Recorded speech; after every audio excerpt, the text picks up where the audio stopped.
Om Shri Gurubhyo Namaha, Om Shri Ganeshaya Namaha. Então, vamos continuar aqui com esta que é a nossa quarta sessão do estudo da Bhagavad Gita. E o nosso tema de hoje é o terceiro capítulo da Gita, onde, deixa-me aceitar aqui a Ana que acabou de entrar, onde o tema deste capítulo é o Karma Yoga. E então, nada como recapitularmos um bocadinho o que é que nós já observámos até então no ensinamento do Krishna. Então, no nosso segundo capítulo, como que nós já estudamos da Gita, o Krishna revela para o Arjuna aquilo que é Sankhya. E Sankhya é o conhecimento acerca de si mesmo. Nesse ensinamento, o Krishna diz que o ser é livre de morrer, é livre da morte, é livre de qualquer outra forma de limitação também. Seja livre de sofrimento, lembram-se das três fontes do sofrimento. A ideia de que eu sofro, de que eu morro e de que eu sou ignorante. No entanto, apesar da nossa natureza ser a própria liberdade, continuamos sempre a fazer buscas por prazer, por segurança, por valores, acreditando que aí, nessa segurança aparente ou valores ou prazeres, vamos encontrar a liberdade da inadequação. Através deste conhecimento, o Krishna transmite de forma clara para o Arjuna que a liberdade é a própria natureza da pessoa que busca, nestas buscas por prazer, segurança e valores, que busca a felicidade. Mas esta é a sua própria natureza. Portanto, através destas buscas, dificilmente essa felicidade será alcançada. Porque, na verdade, a felicidade está dentro de cada um.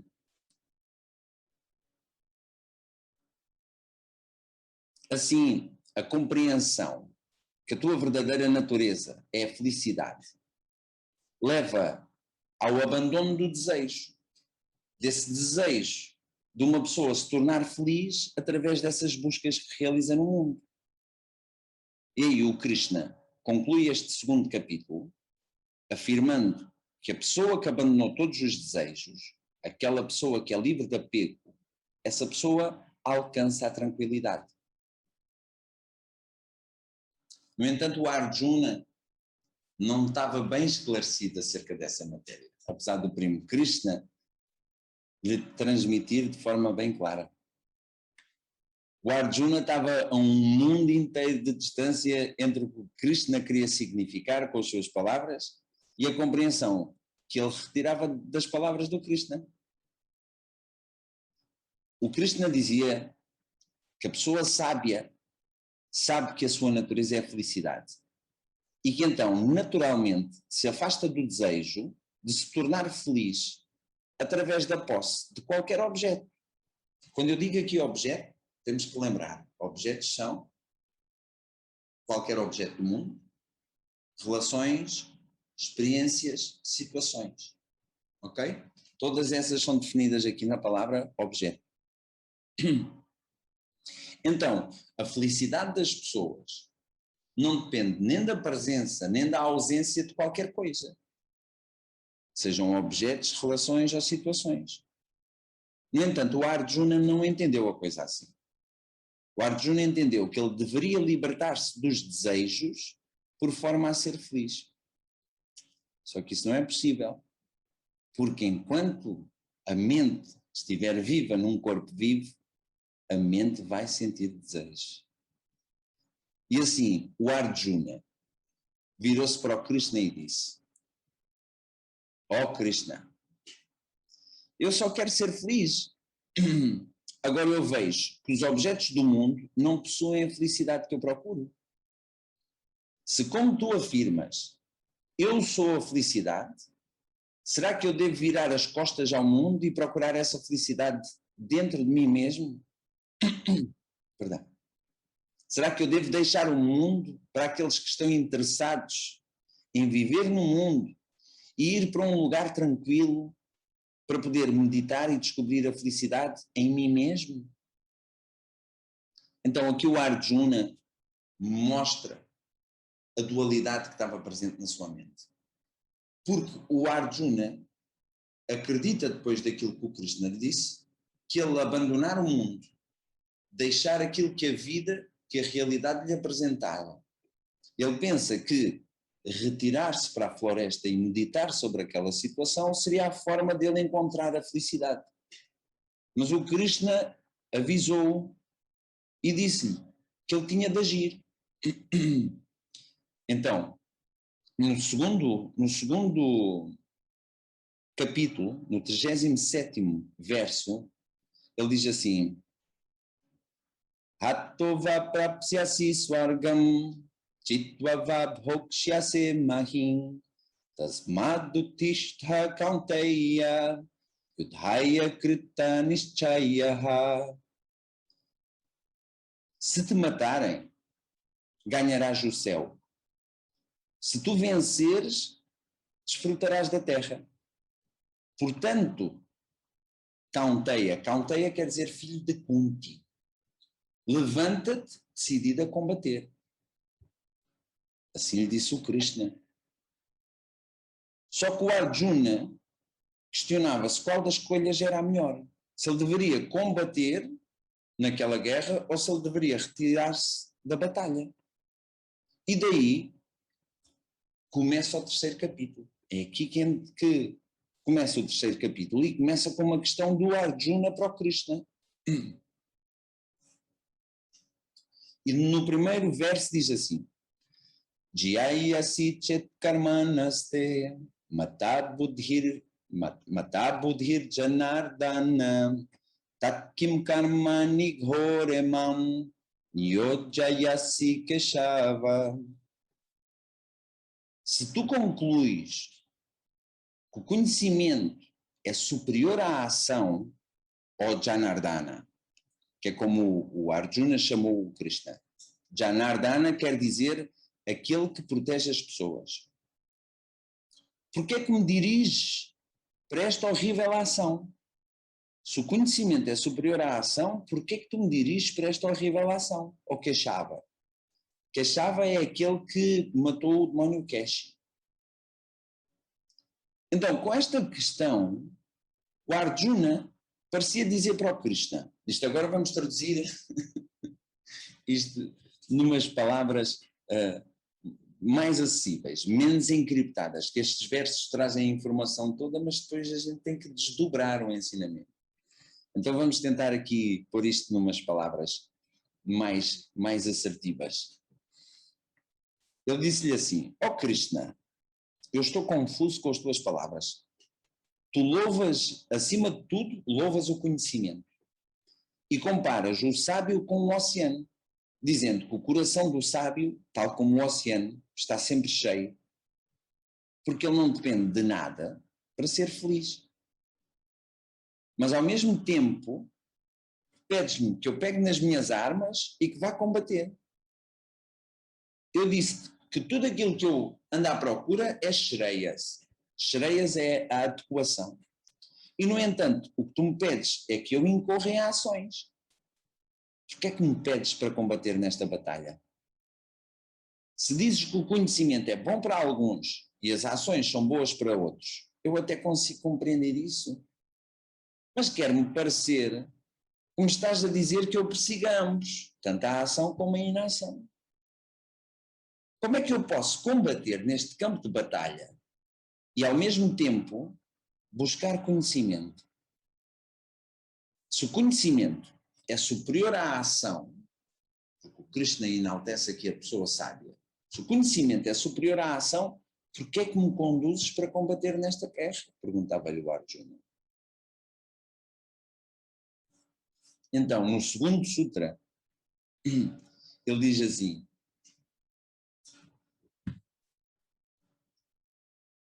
Vyamishreneva vakyena buddhim moha yasivame tadekam vada nishchitya yenna shreyo hamapnuyam.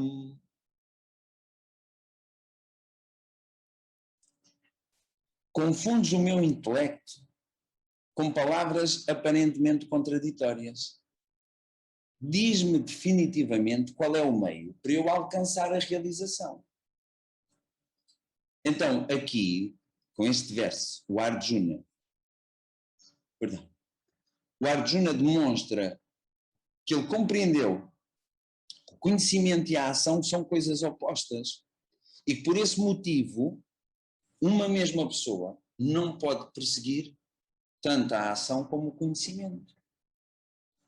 E por essa razão, ele pede ao Krishna que lhe diga qual destes dois, a ação ou conhecimento, é o meio para que a pessoa possa atingir a adequação.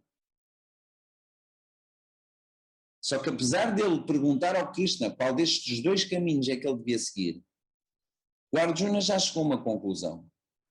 Ele já concluiu para si mesmo que o caminho da ação só lhe vai trazer sofrimento e não a liberdade do sofrimento. Então, a conclusão do Arjuna era qualquer coisa assim deste tipo. Qualquer ação que eu possa desenvolver é apenas com o intuito de atingir o resultado esperado. Porque eu, à partida, já estou à espera de qualquer coisa, já estou à espera de um resultado desta ação. E então vou-me sentir condicionado pela ação.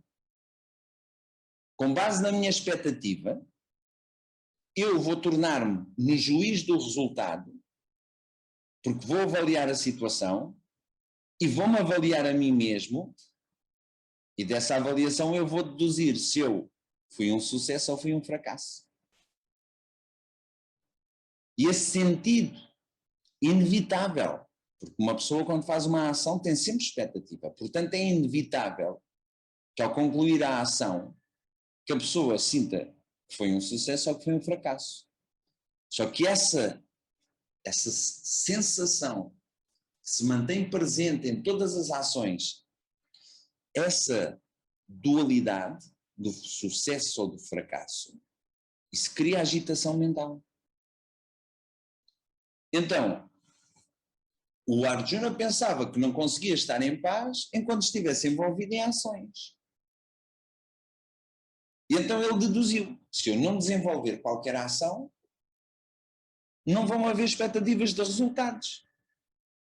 E então também não vão haver julgamentos da minha parte.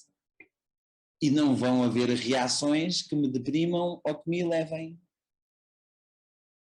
Então porquê é que eu deveria, pensou o Arjuna, porquê é que eu deveria de agir e provocar toda esta corrente de reações? Eu preferia renunciar a todas as ações, retirar-me para um lugar tranquilo e meditar. Oh Krishna, dizia o Arjuna, tu já me ensinaste que eu sou Satchitananda, que eu sou existência, conhecimento e completude. Só que para aceitar esse ensinamento, a pessoa deve levar uma vida de contemplação, livre de deveres e de ações. No entanto, agora, tu estás a dizer-me que eu incorra nas ações, que eu vá combater.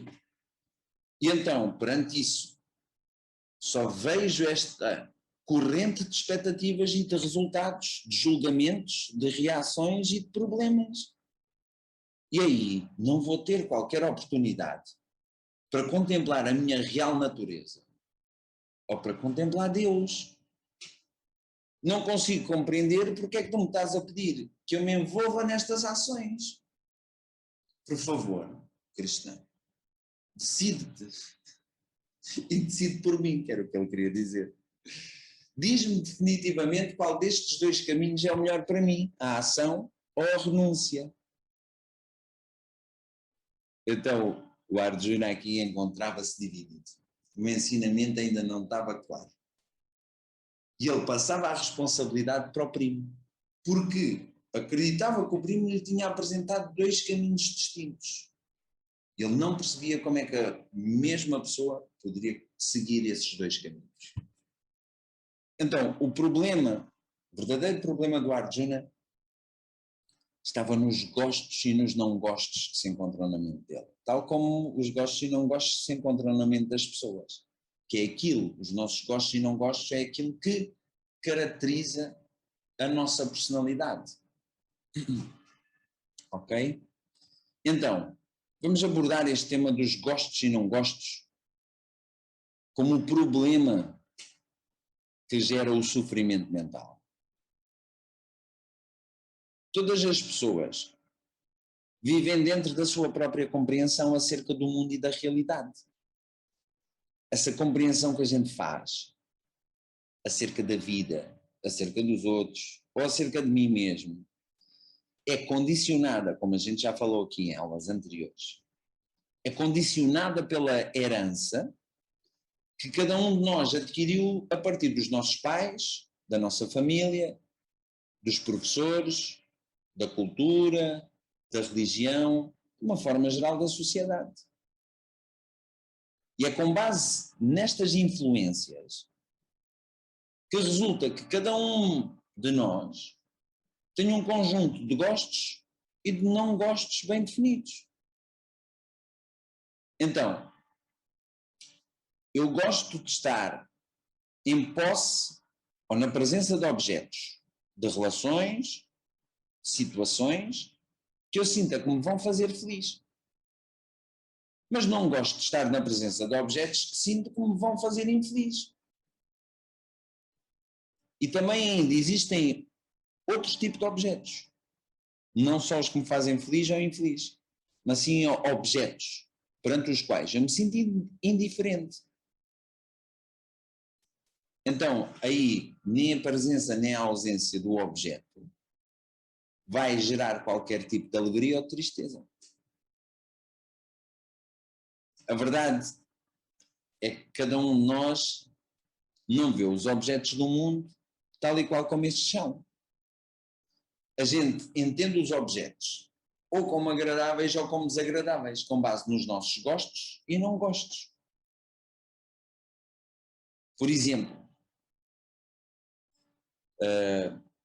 uma flor no jardim. Posso gostar mais da flor do jasmim, por exemplo, que é uma das minhas favoritas, do que da flor da roseira. E então eu aí considero que a flor do jasmim é superior à flor da rosa, para mim. Ou então o contrário, pode haver alguém que ache exatamente o contrário, considera a rosa a mais bonita das flores e, portanto, para essa pessoa a rosa é superior, já a flor do jasmim não é assim tão interessante.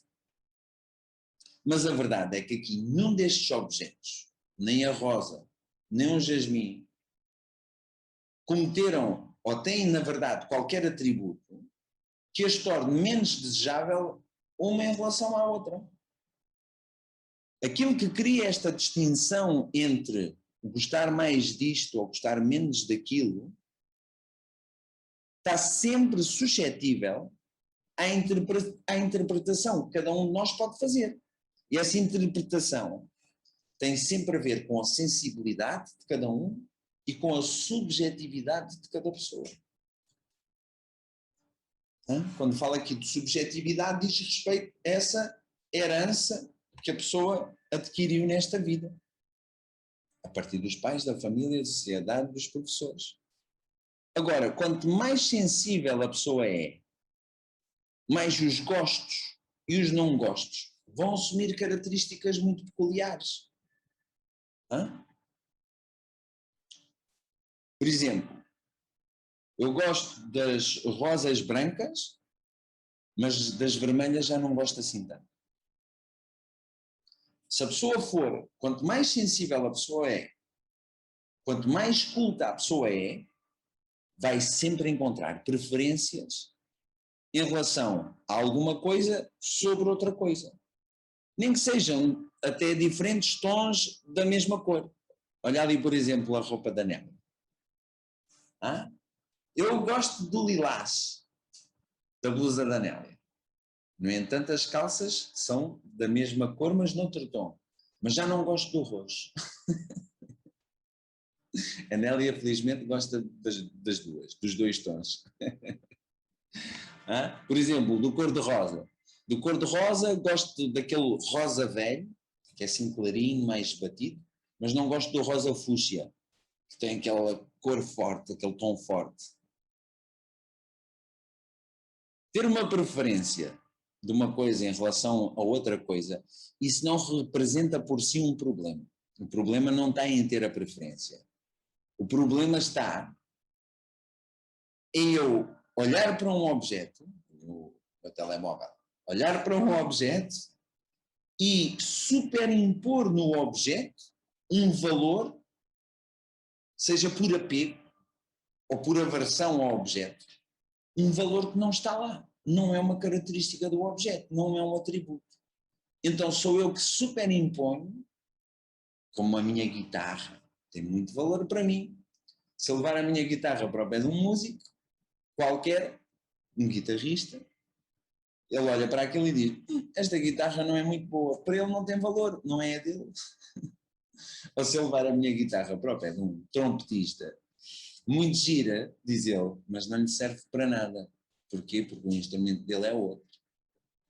Então, esse apego ou aversão que eu sinto pelos objetos não é por qualquer característica que esteja lá. É por causa da minha subjetividade. E essa subjetividade é que nem um véu aqui que não nos deixa ver exatamente aquilo que está ali à nossa frente. Todos os objetos do mundo, na verdade, acabam por ser, a expressão em sânscrito é coloridos, que é como se chama a própria mente inconsciente. Chama-se kachaya, e kachaya quer dizer coloração.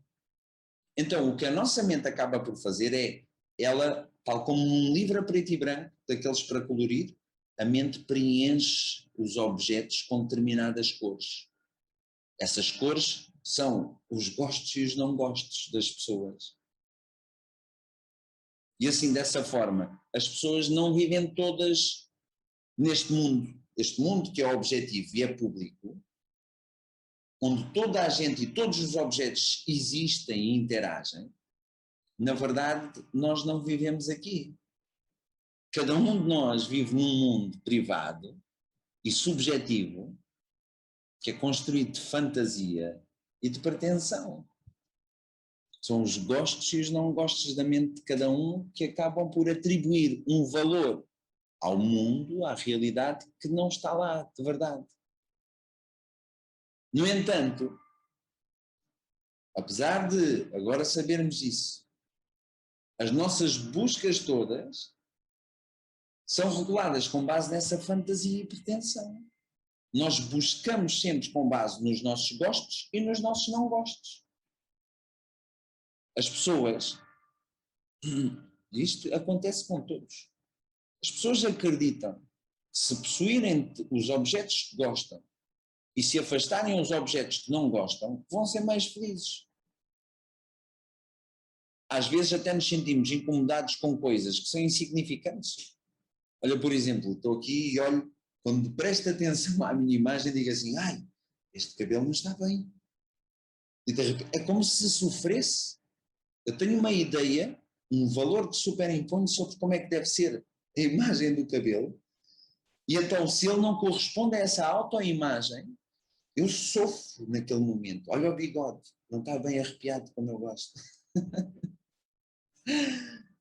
Então, a felicidade da pessoa parece depender do sucesso dessas buscas, de que aquilo que eu vejo na realidade corresponda com aquilo que eu previamente já estava a ver na mente. E quando eu não encontro isso na realidade, o que é que acontece? A mente fica incerta, gera dúvidas. E essa incerteza acaba por ser agravada pelo facto dos nossos gostos e dos nossos não gostos não serem constantes e definitivos. Não é? O que a gente gosta hoje, o que amamos hoje, há uns tempos atrás, se calhar não gostávamos. Mas amanhã, aquilo que a gente gosta hoje, e vocês já viram acontecer isso muitas vezes, o que eu amo hoje, amanhã pode se tornar um objeto de ódio, de aversão. Pensa nos relacionamentos que já passaram pela tua vida e que já não estão. Tudo isso é objeto desta afirmação que acabei de vos fazer. Algo que a gente não gosta hoje pode se tornar apreciado no futuro. Observem os sabores. Vejam lá, quando a criança nasce tem um paladar muito mais limitado. Não gosta muito de determinados sabores mais requintados. Mas hoje em dia as pessoas gostam de uma alimentação gourmet. Um bocadinho disto, um bocadinho daquilo, aquele sabor, aquele mais doce, mais salgado, mais agridoce, mais astringente. Tanta coisa que a pessoa já nem sabe o que é que há de comer. E ao mesmo tempo, há coisas que em vários momentos da vida nos são indiferentes, não nos dizem nada.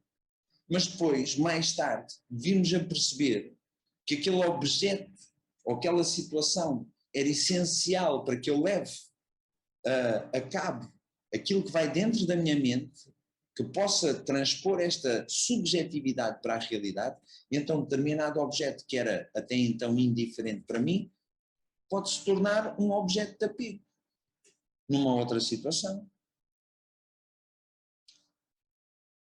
Às vezes, e isto acontece com toda a gente. Toda a gente já passou pela sensação de que a realidade puxou-nos o tapete. Puxa! E eu que me dediquei tanto, esforcei-me tanto para que isto corresse bem e agora sinto-me injustiçado. A expressão é mesmo essa. Puxaram-nos o tapete debaixo dos pés.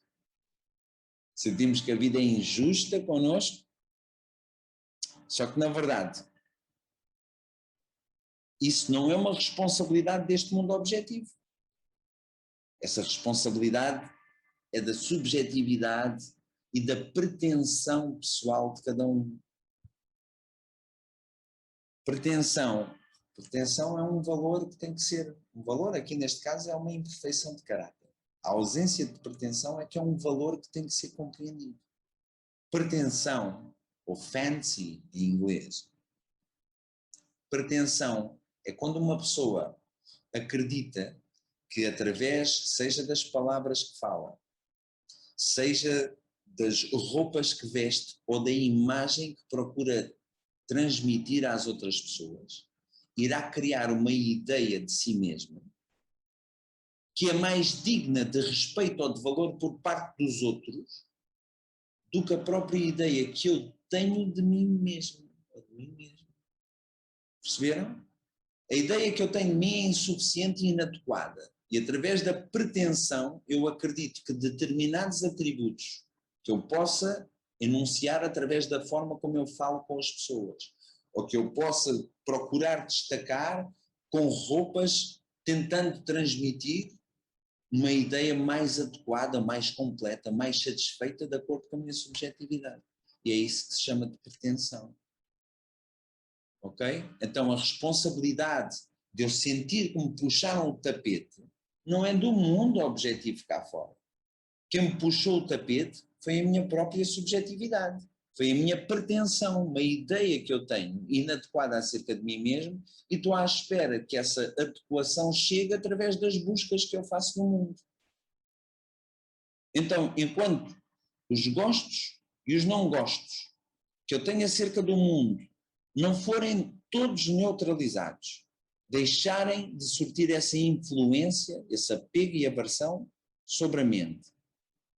Enquanto não neutralizarmos os gostos e não gostos, vamos acabar por estar a sofrer desnecessariamente. Não vamos ser capazes de lidar objetivamente com o mundo tal como este se apresenta. Então, como é que nós podemos neutralizar os nossos gostos e os não gostos? Não é algo tão simples como olha, vou tirar esta blusa que me está a incomodar. Não é um objeto que eu digo, olha, estás aqui a mais, vou-te tirar daqui e vou-te pôr para ali. Não é fácil identificar esse gosto e não gosto e descartá-lo. Porquê que não é fácil? Não é fácil porque nós não temos apenas gostos e não gostos. Cada um desses gostos e não gostos tem um valor associado, um valor que eu lhe imponho ou superimponho.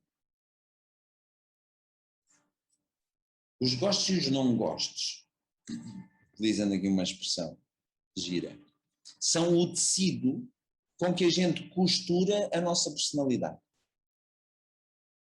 Estão na base da construção daquilo que nós utilizamos todos os dias para interagir com o mundo.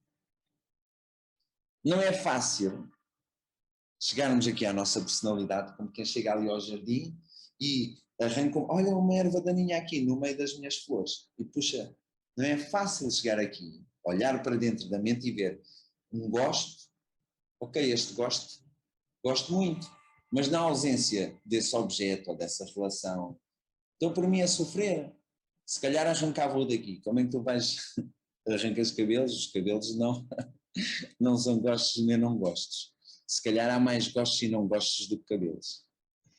Então não fica fácil a gente depor um gosto ou um não gosto e a influência que esse tem sobre nós. Agora, se tu não reages perante o resultado de uma situação, agora eu tropeçava aqui no copo e caía o copo com água no meio do chão, partia-se, e eu não reagia. Mesmo que essa situação possa ter sido motivada inconscientemente, ou por um gosto ou não gosto, vou ficar satisfeito se o copo cai e parte-se no chão e tenho os cacos para limpar e a água para enxugar? Não vou. Mas vou ficar chateado por causa dessa situação que aconteceu porque a força da gravidade regula as leis dos objetos e ao dar um encontrão no copo, o copo caiu no chão e partiu-se. E isso é motivo para que uma pessoa fique irritada ou chateada ou frustrada? Que a gente deve lembrar sempre. Não é só lembrar, primeiro é preciso saber. A gente deve saber e deve lembrar que os resultados das ações, raramente, mas muito raramente mesmo, correspondem com as nossas expectativas. Se alcançarmos como resultado, vejam porque é mesmo assim. Eu antecipo uma situação, gostava que a situação resultasse assim, penso eu para mim, desta ação, e então dedico-me a fazer a ação. E se resulta como eu antecipei, de acordo com a minha expectativa, ou se resulta ainda melhor do que isso, fico surpreendido que ainda deu um resultado melhor do que a expectativa que eu tinha. E aí eu vou considerar que eu fui um sucesso. Correu tão bem, sou mesmo bom. E aí acabo por me sobrevalorizar. No entanto, há sempre o outro lado da moeda. Se não acontece aquilo que eu antecipava, que eu estava à espera, ou, pior ainda, acontece mesmo aquilo que eu não desejaria que acontecesse, aí vão-me considerar um fracasso. Caramba, és mesmo um falhado. Não conseguiste levar a cabo aquilo que tu esperavas. E o que é que acontece? Desse juízo que nós fazemos sobre o resultado e que fazemos sobre nós mesmos, vamos considerar-nos um fracasso, vamos deprimir-nos e vamos até, se for preciso, enraivecer-nos. Agora, quando lidamos objetivamente com os resultados das ações, os nossos gostos e os nossos não gostos já não nos trazem essa sensação nem de sucesso nem de fracasso. Os gostos e não gostos acabam por ser neutralizados. E assim, os gostos e não gostos já não são responsáveis por causar em nós nem felicidade nem tristeza. Então, na verdade, tanto os gostos como os não gostos acabam por ser os obstáculos para o conhecimento. Vamos ver aqui a situação do Arjuna. O Arjuna só quer conhecer. Quem é que está aí? Olha quem está aqui. É o Vitor. Olá, Kikinho. Bom dia. Então, o Arjuna, ele só queria conhecimento. Porque ele acreditava que era o conhecimento que o ia libertar do sofrimento. Não só do sofrimento. Libertá-lo da ignorância e libertá-lo do medo da morte. Tanto de causar a morte aos outros, como de resultar na sua própria morte, esta batalha. Então, o problema aqui, o verdadeiro problema que está aqui representado são os gostos e os não gostos do Arjuna. Porque, mesmo com o Krishna transmitindo-lhe o ensinamento ali à frente dele, ele não conseguia manter a mente firme no ensinamento. Porque a mente dele estava povoada por estes gostos e não gostos.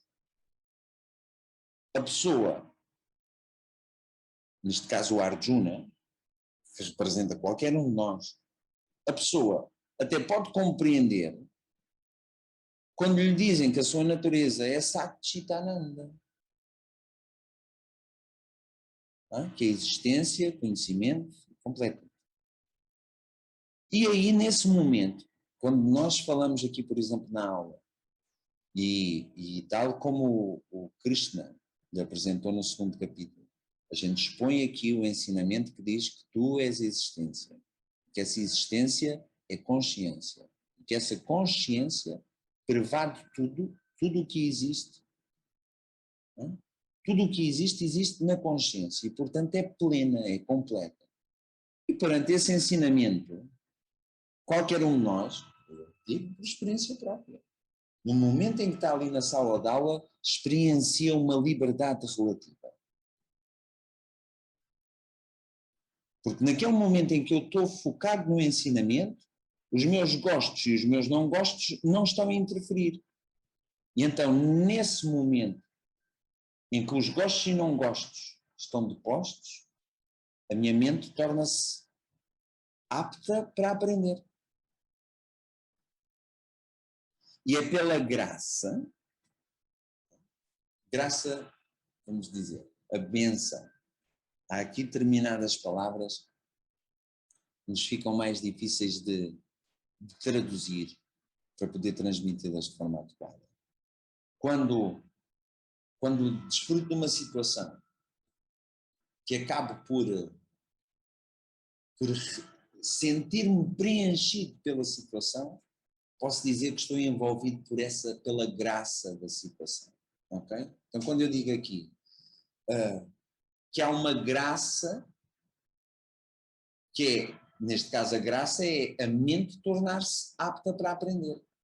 E essa graça está contida no ensinamento.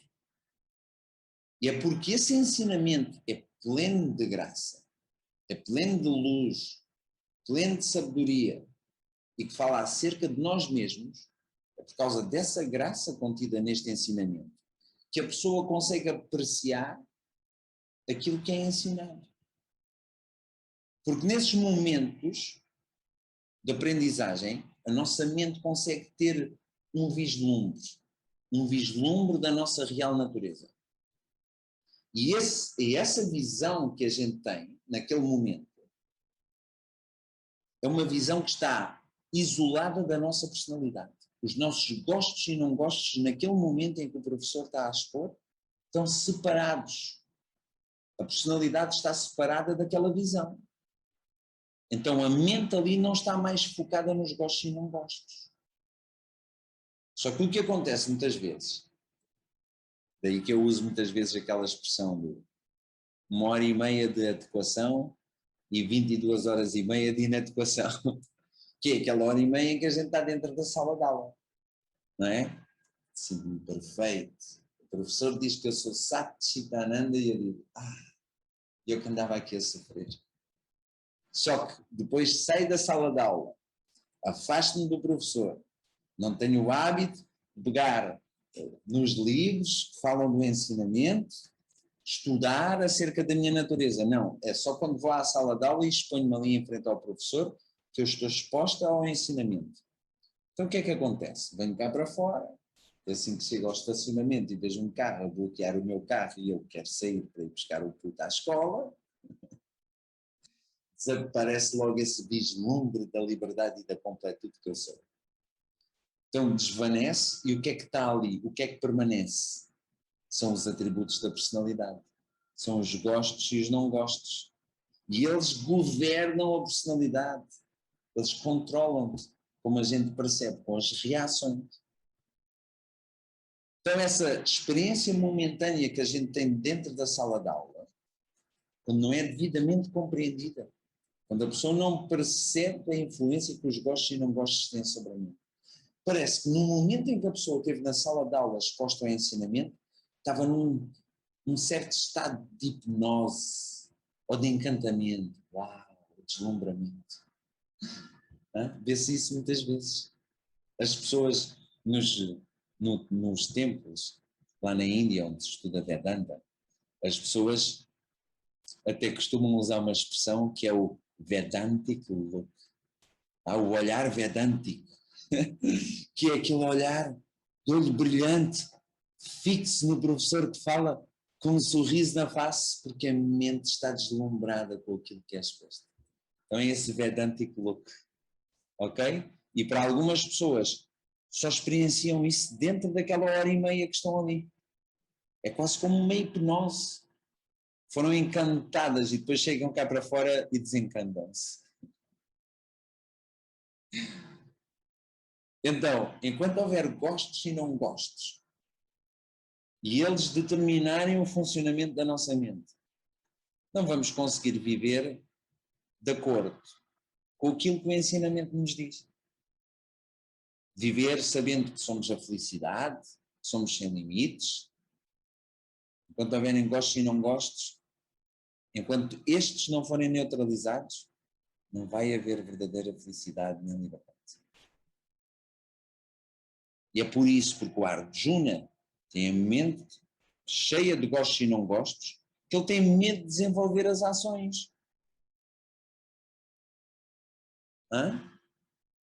Só que a verdade, se o Arjuna analisar bem a situação, o medo não é de desenvolver as ações. O medo não é sequer dos resultados das ações. O Arjuna tem medo, e preparem-se que isto é o que se passa com todos nós. O que o Arjuna tem medo mesmo é das suas reações. Das reações que ele pode ter perante os resultados da guerra. E é por causa desse medo de como é que eu vou reagir se eu, de repente, vir que as minhas setas matam a minha família e os meus amigos. Como é que eu vou reagir vendo a minha família matando aqui os meus também no meu campo de batalha? E é disso que ele tem medo. Por isso, muitas vezes, nas aulas, já me ouviram dizer isto de certeza. Eu digo, o que nós desejamos mudar verdadeiramente não é a realidade à nossa volta, mas sim a maneira como nós reagimos à realidade. O que eu quero mudar é esta sensação de inadequação que eu tenho por não conseguir lidar de forma correta com a realidade. E então é disso que nós falamos aqui agora mesmo. Ele não tem medo das ações nem medo dos resultados, ele tem medo das reações que ele possa ter. Ele tem medo do que possa sentir. E é por causa desse medo que ele procura renunciar às ações. O Arjuna não compreende que desenvolver as ações com uma mudança de atitude, que é o que o Krishna lhe está a propor. Uma mudança de atitude como caminho para neutralizar os gostos e os não gostos. E assim ele já pode conquistar a verdadeira batalha. Não é conquistar o campo de batalha ali, a guerra, matar os inimigos. A batalha que ele conquista é uma mente que fica relativamente livre para que ele consiga apreciar aquilo que o Krishna lhe estava a querer ensinar. Só que enquanto houver os gostos e não gostos, a mente dele não tem liberdade. E então ele não consegue beber o sumo daquilo que o Krishna lhe ensina. E é por esse motivo que ele acredita que o Krishna lhe está a dizer coisas de forma contraditória. Que a ação era contraditória a louvar o conhecimento como uma coisa mais elevada. E aí o Krishna, perante a dúvida do Arjuna, respondeu-lhe: Lokesmin vidvidha nishtha pura prokta maya nagha jnana yogena sankhyanam karma yogena yoginam. Então aqui o Krishna chama o Arjuna de Anagha. E Anagha quer dizer aquele que é livre de pecado. Ou tu que és livre dessa sina que te atormenta, que é o que ele quer dizer, na verdade. Neste mundo existem dois estilos de vida, duas formas de estar na vida que são ensinadas por mim, desde o início da criação. Quando ele diz por mim, ele está a fazer referência assim como Ishvara, o potencial criativo absoluto. Então, esses dois estilos que são ensinados desde sempre é, para os renunciantes, uma vida dedicada ao conhecimento.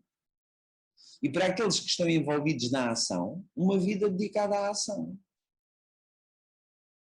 Então, o Krishna aponta duas formas de estar na vida. Uma é uma vida de renúncia, que é dedicada ao conhecimento. E a outra é uma vida de ação, que procura esse mesmo conhecimento. A ação só está envolvida num destes estilos. Mas aquilo que é comum, tanto numa vida de ação como numa vida de conhecimento, é uma e a mesma coisa, que é a liberdade através do conhecimento. Então, como é que eu posso decidir que modo de vida é mais adequado para mim? Devo seguir a ação ou a inação? Ser um renunciante ou ser uma pessoa dedicada à ação? Isto não é uma questão de escolha, na verdade. Mas as pessoas questionam sobre isso. A verdade é assim: se tu fores uma pessoa por natureza contemplativa, a decisão está clara para ti. Deves levar uma vida de contemplação. Porque é para isso que tu nasceste apta. Não consegues fazer com que uma pessoa se torne contemplativa. Isso era o mesmo que eu pedir a alguém que gostasse das mesmas coisas que eu. Gosta lá da minha guitarra da mesma maneira que eu gosto. Ou amo tanto aquela pessoa, porque é que tu não gostas daquela pessoa? Não dá. Porque ser uma pessoa contemplativa é um atributo que é tal e qual como um sentimento. Não dá para pedir a uma pessoa que sinta uma coisa só porque eu sinto. Porque isso vai estar sempre determinado pela subjetividade da minha mente. Ser contemplativo não é uma capacidade que esteja sujeita à escolha, não é? Vejam as pessoas que se sentam para meditar.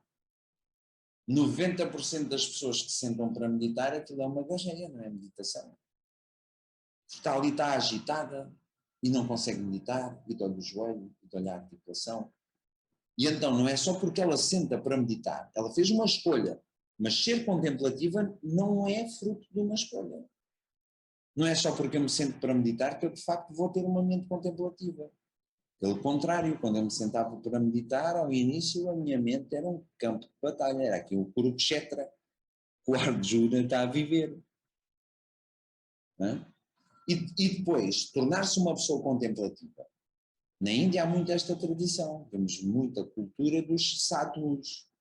O sadhu, que aos olhos do ocidental é um mendigo, na verdade, sadhu é uma posição de estatuto elevado na Índia. Aquele que vive na rua vive dedicado a uma vida de conhecimento, de contemplação. E então, uma pessoa não se torna contemplativa simplesmente porque de repente abandona todas as suas posses, rompe com os compromissos do mundo e com a sociedade e vai deixar a sua casa, a sua família, a sua empresa e vai viver para o meio da floresta. Isso não faz de mim uma pessoa contemplativa. A única coisa que acontece aí é que eu abandonei tudo aquilo que eu tinha. E se calhar até me vou tornar uma pessoa acomodada, porque agora abandonei as ações, abandonei as coisas todas, ou mais ainda, vou-me tornar mais irrequieto ainda, porque agora não sei lidar com o não fazer as coisas que antes fazia. Isto lembra-me sempre aquela historinha. Já ouviram dizer, certamente, que o Gautama Siddhartha Buda, que é aquele dos caracolinhos, o Gautama nasceu um príncipe, só que ele vivia inadequado com a sua realidade. Porque ele nasceu um príncipe, mas com uma mente contemplativa. E então, diz que o Gautama se iluminou quando sentava debaixo de uma árvore, depois de ter renunciado à vida de príncipe, sentou-se debaixo de uma árvore e meditando se iluminou. E então, por causa dessa, se conhecer essa história da vida do Gautama Buda, já houve gente que pensava, então, para eu me iluminar, basta eu sentar debaixo de uma árvore a meditar e, de repente, acende-se a luz na mente. E há histórias de pessoas que viviam extremamente inadequadas, pessoas com ocupações perante a família, perante a sociedade, que tinham empresas, compromissos, empregados, responsabilidades para com a sociedade, só que acreditavam que se sentiam miseráveis porque, quando se sentou em frente ao sábio, o sábio lhe disse: a causa da tua agitação é viver extremamente dedicado às ações e atropelares o teu sentimento ou até aquilo que acreditas. E então, por causa disso, a pessoa pensou, tal como o Arjuna, bom, uma vida de ação é contrária a uma vida de conhecimento. Se eu abandonar todas estas responsabilidades, vou vender as empresas, vou-me afastar da família, deixo de ter chatices com os filhos e com a mulher, e vou-me sentar debaixo de uma árvore, vou meditar, vou-me realizar, vai-me desaparecer toda esta inadequação. A pessoa já se sentia miserável na sua vida, apesar de ter a conta bancária cheia e as ações na bolsa, o investimento que fez, estar sempre a ganhar dinheiro com aquilo. Mas a pessoa sente-se miserável. Porque a mente não é por causa de andar envolvido nestas coisas todas, é por causa dos gostos e não gostos da sua mente. E então ele já se sentia miserável, abandonou as coisas todas da vida e sentou-se debaixo da árvore. E aí ele apercebeu-se de outra coisa. Essa sensação de angústia, de inadequação não lhe desapareceu. Pior ainda, se ele já era existencialmente miserável, tornou-se tanto familiarmente como financeiramente miserável. A miséria dele cresceu. Não é por escolha que uma pessoa se torna contemplativa. A atitude contemplativa é natural, mas também pode ser descoberta. Mas ela só pode ser descoberta se os gostos e os não gostos da mente estiverem neutralizados, porque senão a mente vai estar sempre refém dos gostos e não gostos. Enquanto eles predominam na mente, não conseguimos ser pessoas contemplativas. Agora, experimenta fechar os olhos. Experimenta, fecha os olhos. E eu vou descrever uma paisagem. Imagina que estás num lugar tranquilo. Estás no meio da natureza. À tua volta é só natureza. De um lado tens uma montanha, e essa montanha bem grande tem uma floresta que percorre a montanha. E ao pé de ti passa o caudal de um rio. Há flores por toda a parte. à tua volta. Os pássaros cantam, o mundo é belo.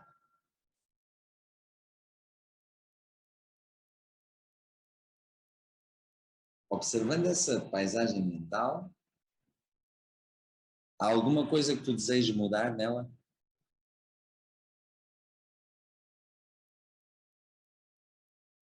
Nisto que foi descrito e que tu visualizaste na tua mente, há alguma coisa que tu queiras mudar? Não. Já podes abrir os olhos. Seja essa paisagem mental, ou naqueles momentos em que tu estás no meio da natureza, contigo mesmo, e de repente sentes-te preenchida por toda aquela natureza envolvente. Desejas mudar alguma coisa? Essa sensação que nos move em busca, em esforço para tentar mudar as coisas, naquele momento, são alguns, porque às vezes nós vamos para o meio da natureza, mas a mente está tão ocupada com os compromissos com o mundo, com os gostos e não gostos, que ela não consegue desfrutar. Mas nesses momentos em que estamos no meio da natureza e nos sentimos felizes, porquê é que nos sentimos felizes? Não precisamos de mudar nada à nossa volta, não precisamos de nenhuma companhia em particular, estamos bem na nossa própria companhia. Porquê é que estamos felizes? Porque nesse momento nós somos uma pessoa que tem a capacidade de apreciar a realidade. É essa a verdadeira razão. E logo há bem pouco tempo atrás, mesmo ainda agora, quando falava ao telefone, e atendo o telefone e dizem-me, então, minha mãe, então filho, está tudo bem? Oh mãe, puxa, está tudo bem, vai como podes, olha, estou com este problema daqui, dói-me ali, custa-me isto, custa-me aquilo, uma chatice, o miúdo dá-me cabo da cabeça. É um sem fim de reclamações. No entanto, quando eu chego ali, naquele momento, com a montanha de um lado, o rio a passar ali ao lado, os passarinhos cantam, aquela pessoa reclamante desapareceu. Não desejei que as coisas à minha volta fossem diferentes. No entanto, quando me perguntaram, então, tudo bem? Foi só reclamações. Não desejei que a montanha fosse diferente, nem que as árvores tivessem mais sombra, nem que o rio trouxesse mais água, ou que a água do rio fosse mais transparente ou menos transparente, que os pássaros cantassem de uma maneira diferente, que as penas dos pássaros fossem azuis em vez de castanhas. Não havia nada disso, não havia nem gostos nem não gostos. Porque a mente aceitou as coisas tal e qual como as coisas são. E só assim é que a mente consegue estar feliz. Caso contrário, não estava. Queria mudar a realidade. E aí, nós não queremos que as coisas sejam diferentes. Nem eu próprio quero ser diferente porque me sinto bem comigo mesmo. Não quero ser nem outra pessoa, nem estar noutro sítio qualquer ou estar na companhia de qualquer pessoa. Porque naquele momento, todos os meus gostos e não gostos se encontram neutralizados. Nesse momento eu estou em paz e estou feliz. E quando a mente está em paz e feliz, naturalmente, ela se conduz para um estado mental que é propício para a contemplação.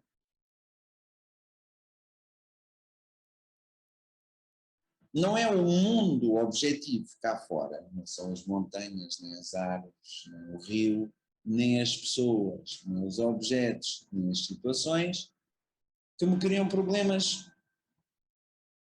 Os problemas são criados pelos gostos e pelos não gostos. E se tu tens uma mente contemplativa, percebes que os gostos e não gostos pertencem à mente e não à realidade. Só que tu és diferente da mente. É por essa razão que, primeiramente, o Krishna ensinou o Arjuna acerca da natureza do ser e só depois lhe ensinou os outros temas, tal como este do Karma Yoga. Só que agora o Krishna apresenta um método para neutralizar os gostos e não gostos. E esse método é desenvolvido através de cultivar uma atitude em particular. Uma atitude em relação às ações e em relação aos resultados das ações. E esse método que o Krishna lhe apresenta é adequado para ajudar a descobrir em si mesmo uma mente contemplativa. Sem a influência dos gostos e dos não gostos da mente. E esse método que o Krishna ensina para o Arjuna é o Karma Yoga. Então vamos analisar aqui a natureza da ação. Abandonar ações de todo não é possível. Mesmo que eu decida não fazer uma determinada ação, há uma ação inevitável que vai continuar sempre a acontecer. A vida vai sempre continuar a acontecer. Sentimos que por vezes as ações nos prendem e que perpetuam as limitações que determinada ação me fez sentir, são perpetuadas no tempo.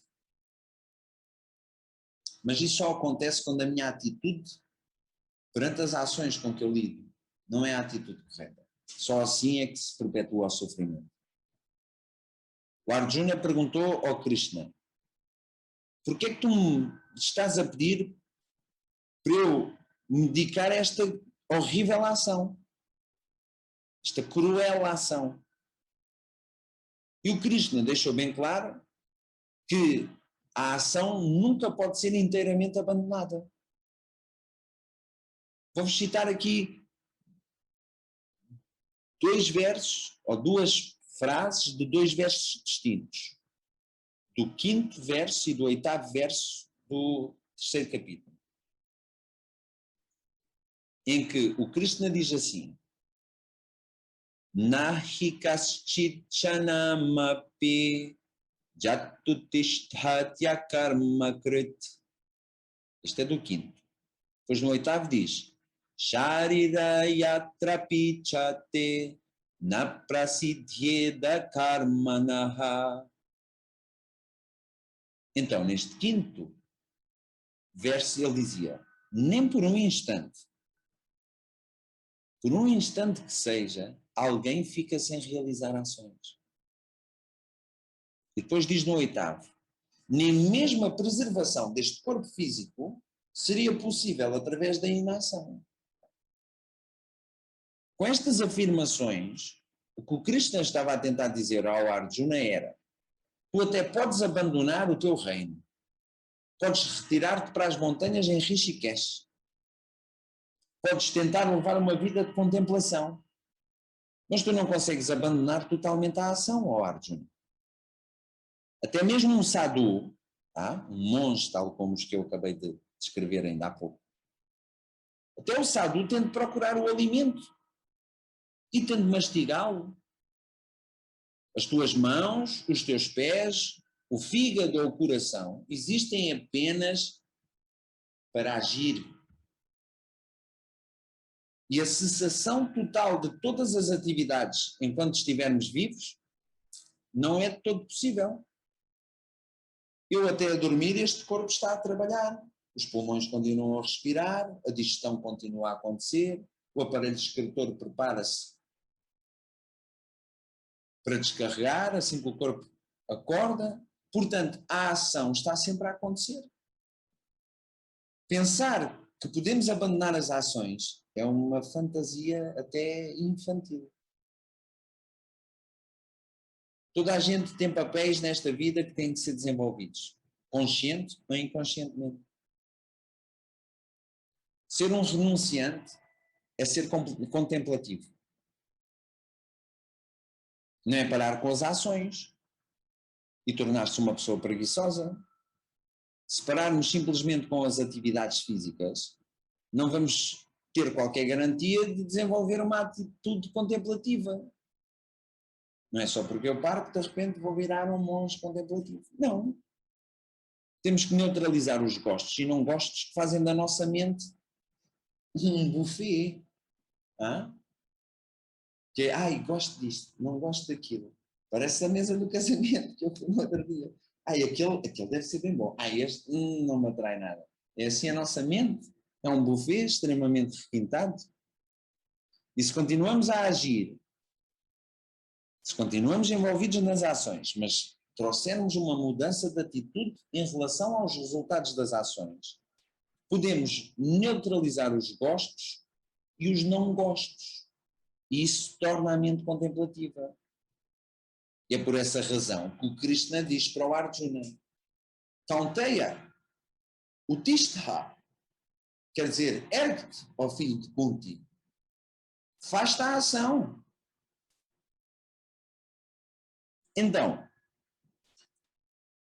vendo as coisas assim, o Karma Yoga acaba por ser uma atitude perante a ação. No segundo capítulo, o Krishna descreve a atitude que consegue neutralizar os gostos e os não gostos enquanto se desenvolvem ações. E é essa atitude que é chamada de Karma Yoga. Ele diz assim: Karmanyevadhikaraste maphaleshu kadachana ma karma phala heturbhur matte sanghostva karmani. Isto é o 40º verso, 47º verso do segundo capítulo, onde o Krishna dizia: tu tens escolha sobre a tua ação, mas a escolha não recai sobre os resultados. Não te consideres como o autor dos resultados da ação. Nem te apegues à inação. Aqui o Krishna está a chamar a atenção do Arjuna para um facto. Ele diz-lhe: Te karmani eva adhikaraha maphaleshu. O teu privilégio é somente a ação, mas nunca os seus resultados. E esta afirmação já gerou muita confusão em muita gente, até em muitos estudiosos, que interpretaram esta afirmação com o sentido de que a pessoa deveria desenvolver as ações, mas não esperar qualquer resultado. Só que isso não é possível. Quem é que desenvolve qualquer ação sem que haja uma expectativa de um resultado? Se eu for buscar o copo d'água, porque é que eu enchi o copo d'água? Qual é a minha expectativa? Não é matar a sede?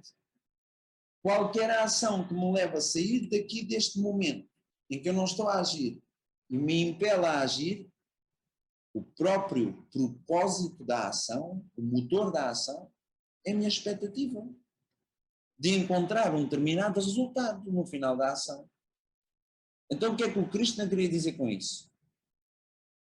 Ele foi muito claro. Ele dizia: tu tens escolhas sobre agir, sobre não agir ou sobre agir de maneira diferente. Tá? Quando me aparenta aqui uma ação, eu posso decidir: vou fazer, não vou fazer ou faço de maneira diferente. Agora, sobre os resultados eu já não tenho escolha. Porque o resultado é determinado no momento em que a ação é desenvolvida. Se eu não consigo evitar esse resultado, o karma phala, o fruto da ação, não consigo evitá-lo.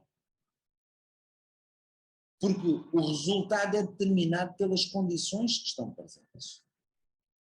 Eu não posso saltar daqui da janela lá para baixo e estar à espera que a força da gravidade não me faça cair redondo no chão. Não é? Os resultados das ações são governados por leis, neste caso a força da gravidade. É uma lei que transcende o meu controle. E em todas as ações são regidas por estas leis universais que escapam às nossas escolhas. E daí que o resultado não pode ser controlado, Eu controlo a escolha de participar, não participar ou participar de maneira diferente. Mas o resultado vem sempre dentro dessas leis universais. E neste mundo a gente vive num lugar onde essa lei universal não foi criada por ninguém. Este corpo nasce de acordo com determinadas leis físicas, a mente dentro de uma lei psicológica que faz que as mentes sejam como são. E o que acontece como resultado de termos nascido está sempre de acordo com essas leis. Este corpo vai definitivamente, desde que nasce, envelhecer, mudar, sofrer, vezes e vezes sem conta, até que morre, garantidamente. Porquê? Porque essa é a lei física que controla os corpos todos que nascem. Não é? E essas leis são governadas pela própria natureza, pelos atributos, os gunás presentes na natureza. E aí, a gente até pode tentar compreender como é que é a lei da ação e da natureza, mas a gente nunca pode controlar. Se há um autor, só o autor é que tem controle sobre a sua obra. Se há um autor para essas leis, só pode ser este potencial criativo absoluto que originou o universo. O universo com as leis todas que a gente encontra nele. Aquilo a que nós chamamos de Deus. E em sânscrito, Ishvara. E é pela ordem de Ishvara que alcançamos determinados resultados. E não pela nossa escolha. É por isso que o Krishna diz: Ma karma phala heturbhu. Que não te tomes pelo autor dos resultados das ações. Os resultados são produzidos por leis que escapam ao teu controle. Quando eu me dedico a qualquer ação, eu estou sempre à espera de um resultado, porque eu tenho gostos que eu quero ver a ação cumprir e tenho não gostos que eu quero evitar, mesmo sabendo que os resultados não são controlados por mim. Eu ter expectativa sobre o resultado. Olá. Quem é que está aqui? Oh, Dona Joana, sua jeitosa, bom dia. Bom dia. Vai quebrar corações para a escola, é?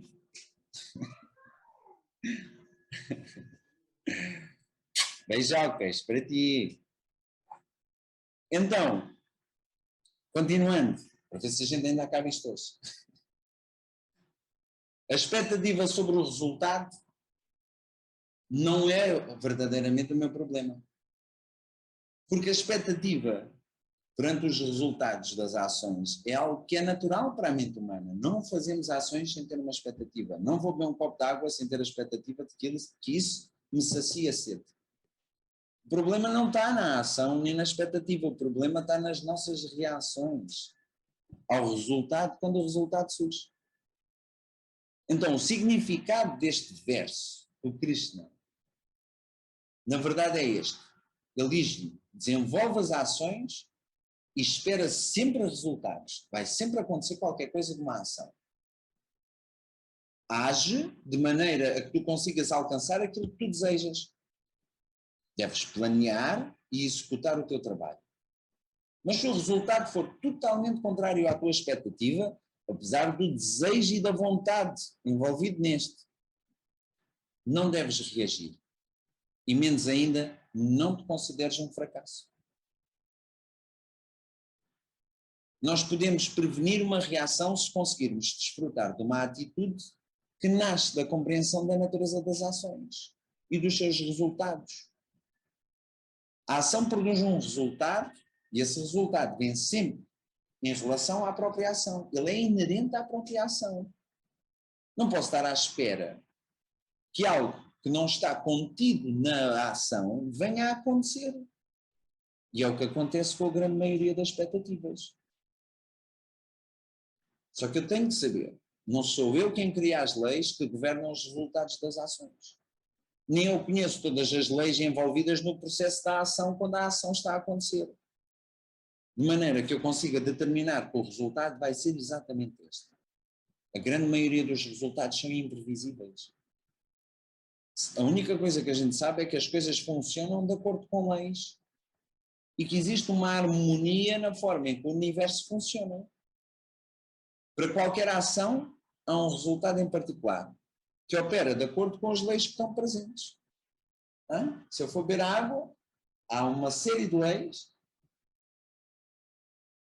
que vão determinar que a coisa aconteça como acontece. Se eu me engasgar, é porque dentro desta ordem física, que envolve os atributos presentes no corpo, o funcionamento da respiração, a deglutição, há possibilidades para que eu me engasgue. Há condições. Só acontece assim. Agora, eu estar à espera de dar um golo de água e me sair 2 jatos de água pelas orelhas no mesmo momento em que eu estou a beber, não há condições para tal, portanto, essa expectativa não corresponde com as condições presentes na ação. Até agora estamos aqui a falar, eu estou a falar, vocês estão a ouvir.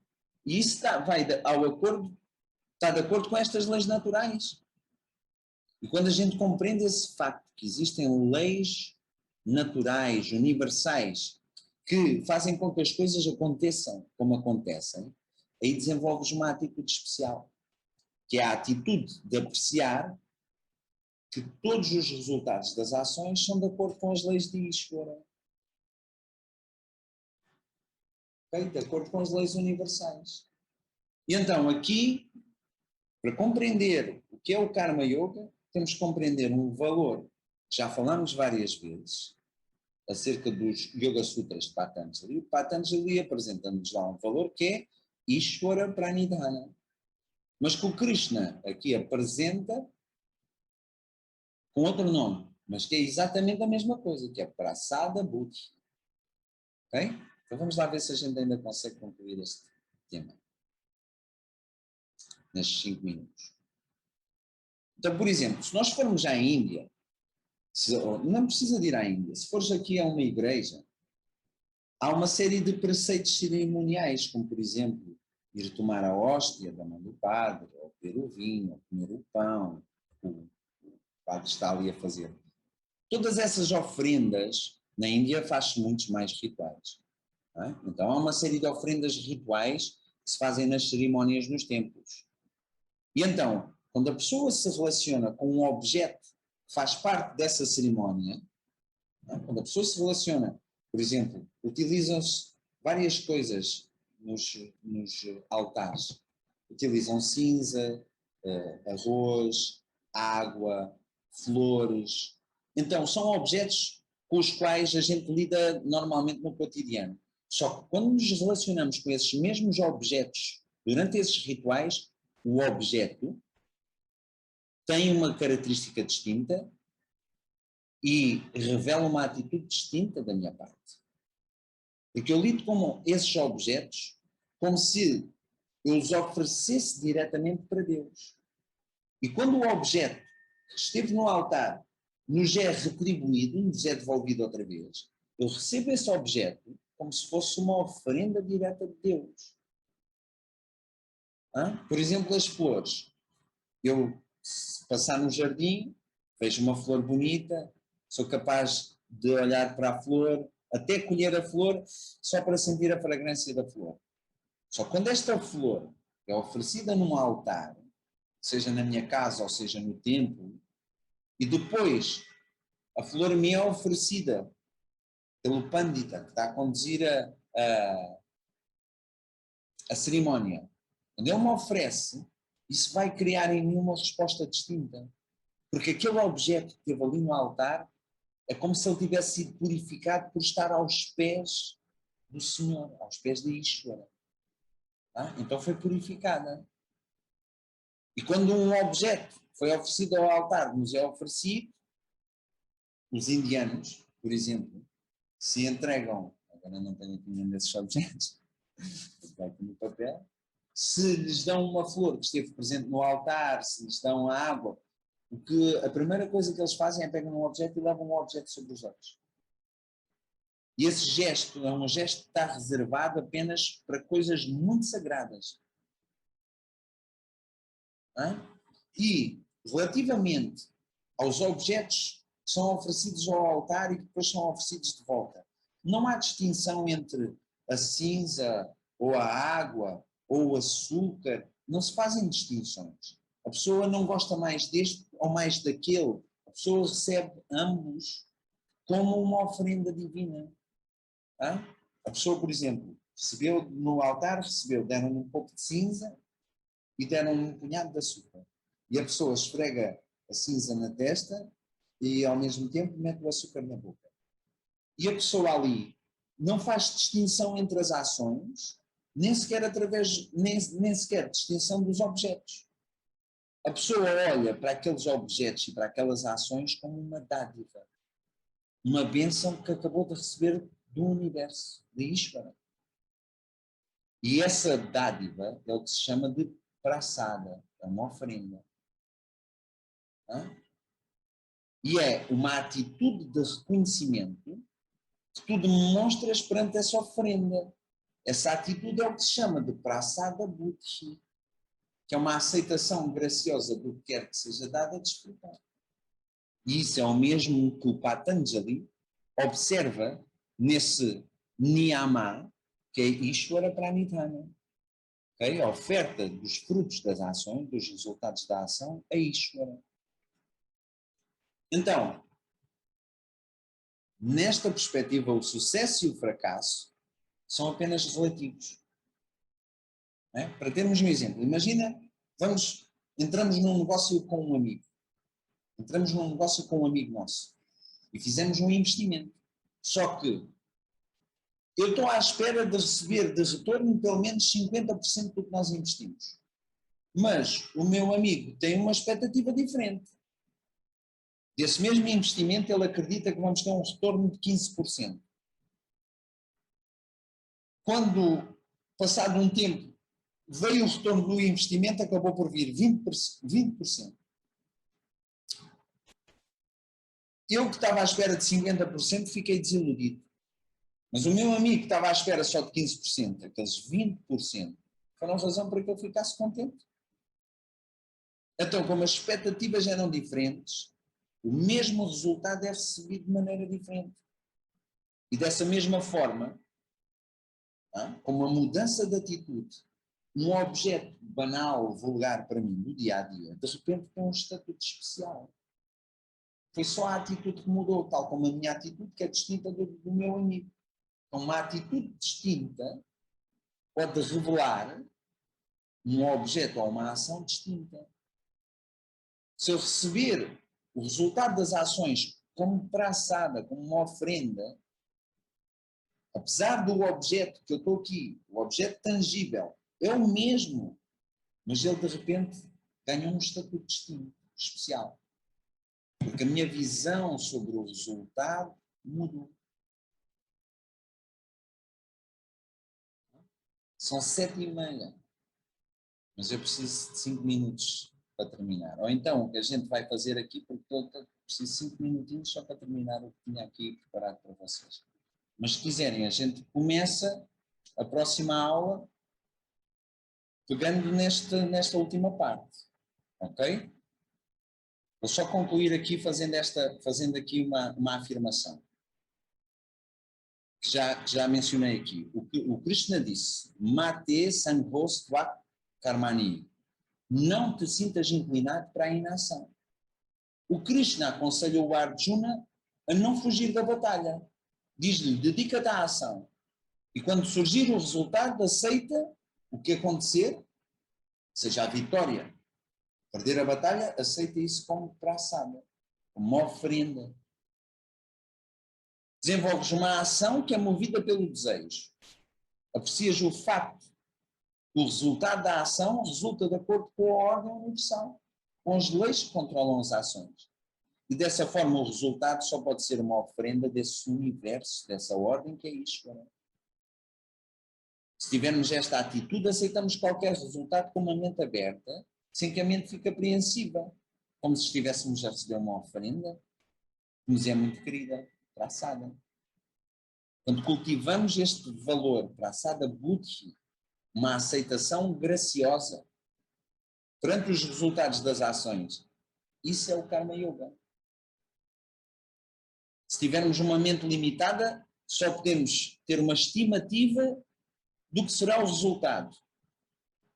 Portanto, aprecia o facto que o resultado é sempre verdadeiro. Ele nunca te falha, ele nunca te mente, ele nunca te engana, mesmo que tu sintas que o mundo te está a castigar injustamente. Não reajas, porque o resultado é sempre verdadeiro de acordo com as leis da ação. Independentemente do resultado, corresponder com a tua expectativa ou não, ou resultar de maneira completamente diferente até. Lembra que todos os resultados estão sempre dentro dessa ordem universal. Só acontece aquilo que tem condições para acontecer. Quer o resultado seja previsível ou imprevisível. E se tu corresponderes desta forma, quando resulta aquilo que tu não esperavas, ou perante o sucesso, seja perante o sucesso ou perante o fracasso, a influência dos gostos e dos não gostos sobre a mente é neutralizada, onde tu aceitas os resultados das ações como dentro dessa ordem universal que é Ishvara, como mais uma das dádivas de Ishvara. E isso é Prasada Buddhi, um método para anular ou para neutralizar a influência dos gostos e não gostos.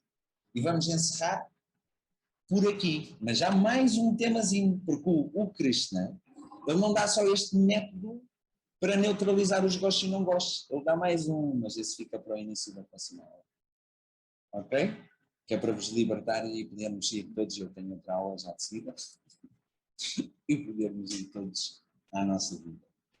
Om Purnamada Purnamidam Purnat Purnamudachyate Purnasya Purnamadaya Purnameva Vashishyate Om Shanti Shanti Shanti Harihi Om Shri Guru Pyo Namaha Harihi Om